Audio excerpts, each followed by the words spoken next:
মানুষ 30-এর আগ পর্যন্ত বাড়ে, 30 পার হওয়ার পরে মানুষ আস্তে আস্তে বুড়া হয়ে যায়। 30 পার হওয়ার পরেই বেশিরভাগ মানুষের চোখের সমস্যা, লিভারের সমস্যা, রক্তের সমস্যা, হার্টের সমস্যা, দাঁতের সমস্যা, মানে 30 পার হওয়ার পরে মানুষের সিগন্যাল দেওয়া শুরু। কথা বলেন ঠিক কি না? কাজী এই দুনিয়ার যেই বিষয়গুলো আমাকে সিগন্যাল দেয়, 30 পার হওয়ার পরে আমার শরীর আমাকে মেসেজ দেয় যে তুমি খুব দুর্বল, তোমার সময় খুব সংক্ষেপ। দাড়ি আমাকে মেসেজ দেয় তোমার দাড়ি আমি উঠে গিয়েছি, সময় কিন্তু বেশি নেই। দাড়ি উঠে যাওয়ার পরে কিছুদিন পরেই সিগন্যাল দেয় আমি কিন্তু পাকা শুরু হয়েছে, সময় কিন্তু বেশি নেই। এগুলো সত্য না অসত্য? কাজী আল্লাহ পাক বিভিন্ন আকার ইঙ্গিতে আমাদেরকে সতর্ক করার চেষ্টা করেন যে এই দুনিয়া ক্ষণস্থায়ী, আখিরাত চিরস্থায়ী। মানুষের জন্য আমরা কত কিছু করি। যে বিবির জন্য আমরা মাথার ঘাম পায়ে ফেলে কাজ করি, সেই বিবি আমাদের সাথে 2 ঘন্টা ভালো ব্যবহার করে তো 4 ঘন্টা খারাপ ব্যবহার করে। সত্য না অসত্য? স্ত্রী 2 ঘন্টা ভালোবাসে তো 6 ঘন্টা ঝগড়া করে। মা যতটুকু ভালোবাসে অনেক সময় স্বার্থের কারণে আরেক ভাইকে বেশি ভালোবাসে। মা বাবা অনেক সময় স্বার্থের কারণে এক সন্তানকে ঠকিয়ে আরেক সন্তানকে সম্পদ বেশি দেয়, আছে না নাই? কাজেই দুনিয়ার নিজাম, দুনিয়ার কৃষ্টি, দুনিয়ার কালচার, দুনিয়ার সারসংক্ষেপ, ওয়ামাল হায়াতুদ দুনিয়া ইল্লা মাতাউল গুরুর। এই দুনিয়া হচ্ছে ধোঁকা। দুনিয়া কি? আমরা ইতিপূর্বে ধোঁকার উপরে আলোচনা করেছি। কাজী মুআজ্জাজ হাজিরিন, এখানে চাকরি করি বলে আজকে জুমার দিন আজান হয়েছে, আসলাম মসজিদে নামাজ পড়ে চলে গেলাম। বিষয় এতটুকুই নয়, আমাদেরকে উপলব্ধি করতে হবে যে এখানে জুমার দিন বয়ান হচ্ছে বলেই আলোচনা শুনছি এটা মনে করলে হবে না। নিজেকে নিজে বুঝাইতে হবে যে আমার চোখের সামনে আমি যখন ছোট ছিলাম আমার বাবা ছিল ইয়াং, আমি এখন যুবক হয়েছি, বাবা হয়েছে বৃদ্ধ। আমি যখন ছোট ছিলাম দাদাকে দেখেছি বৃদ্ধ, এখন আমি ইয়াং, দাদা এখন কবরে, বাপ এখন বৃদ্ধ হওয়ার পথে। এটাই দুনিয়ার নিজাম, এটাই দুনিয়ার সংস্কৃতি। চোখের পলকে কখন আপনি কবরে চলে যাবেন আপনি বুঝতেই পারবেন না। যদি বৃদ্ধ বয়সের আশা করে থাকেন, এটা তো নিশ্চিত না। এটা কি নিশ্চিত? যদি আশাও করে থাকেন, চোখের পলকে কিভাবে 60-70 বছর জিন্দিগি চলে যাবে মোটেও টেরই পাবেন না। কাজী মুআজ্জাজ হাজিরিন, যে সময় জীবন থেকে চলে যাচ্ছে এই সময়ের প্রচুর দাম। মুআজ্জাজ হাজিরিন, একজন মৃত্যু পথযাত্রী, লাখপতি, কোটিপতি, শিল্পপতি, ক্ষমতার মসনদে বসা রাষ্ট্রপতি যদি হায়াত ফুরে গেলে এক একটা সেকেন্ড $1 বিলিয়ন বিনিময়, $1 বিলিয়ন বিনিময়, $1 ট্রিলিয়ন বিনিময় এক একটা সেকেন্ড সময় বৃদ্ধি করা যাবে।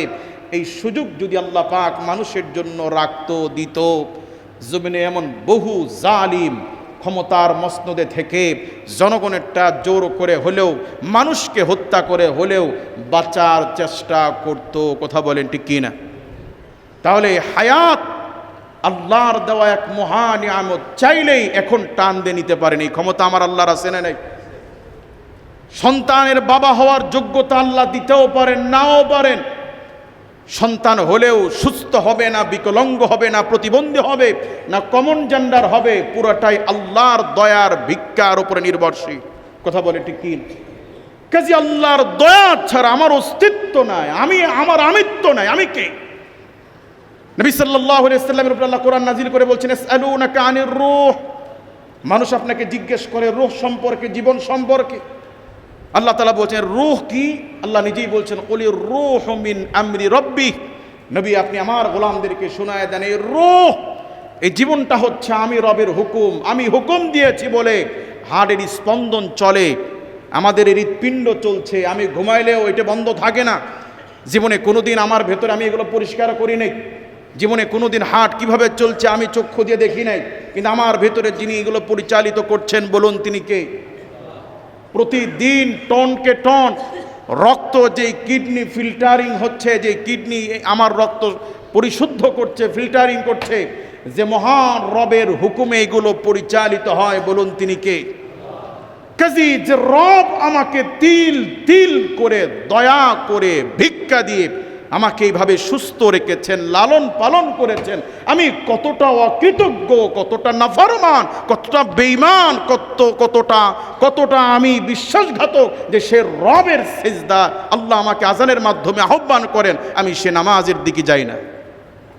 কাজী মুআজ্জিজ হাজিরিন, সহজ কথা, দুনিয়ার বিভিন্ন উপকরণ, দুনিয়ার বিভিন্ন লোভ লালসা, আমাদের অন্তরকরণের নফস, এগুলো নানাবিধভাবে আমাদেরকে আখিরাত থেকে ঘুরিয়ে দুনিয়ামুখী ফোকাস করার চেষ্টা করে। কিন্তু আপনার আকল দিয়ে, আপনার বিবেক দিয়ে, আপনার বুদ্ধি দিয়ে আপনাকে বুঝতে হবে যে আমার কল্যাণ অকল্যাণ কোথায়। কথা বলেন ঠিক কি না? الله فلا مضل له ومن يضلله فلا هادي له ونشهد أن لا إله إلا الله وحده لا شريك له ونشهد أن سيدنا وسندنا وحبيبنا ومولانا محمدا عبد الله ورسوله الذي أرسله بالحق بشيرا ونذيرا وداعيا إلى الله بإذنه وسراجا وقمرا منيرا فقد قال الله تعالى في كلامه المجيد والفرقانه الحميد أعوذ بالله من الشيطان الرجيم بسم الله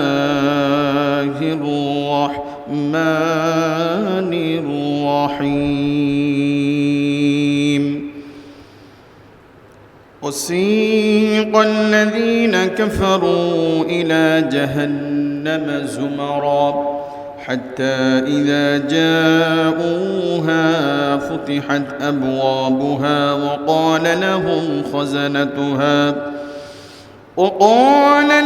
خزنتها ألم يأتكم رسل منكم يتلون عليكم